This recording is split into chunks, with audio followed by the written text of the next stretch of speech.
Nggak bisa. Bu, keluar ya? Kental-kentalnya Bu? Iya. Ya. Pakai ini bisa? Pakai anu ya?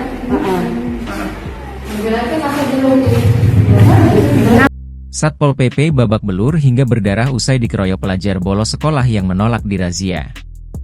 Tengah ramai di media sosial, seorang kepala seksi operasi Satpol PP sedang menjalani perawatan intensif usai mendapat penganiayaan dari sejumlah pelajar. Hal itu kini ramai usai diunggah di sosial media, salah satunya akun X yakni @heraloeps pada Selasa, 17 September 2024. Kepala Seksi Operasi Satpol PP dihajar pelajar saat razia penertiban anak bolos sekolah. 2 pelajar berhasil diamankan, tulis keterangan pada unggahan. Pada unggahan, terlihat seorang pria berseragam sedang menjalani perawatan intensif usai menjadi korban pengeroyokan.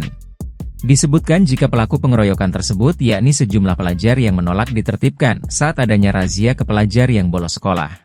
Pada video, nampak 2 pelajar yang mengeroyok korban kini sudah berhasil diamankan.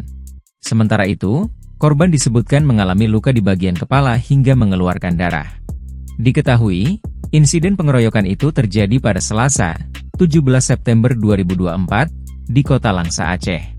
Kini, video yang berdurasi 16 detik ini pun ramai ditanggapi oleh warganet.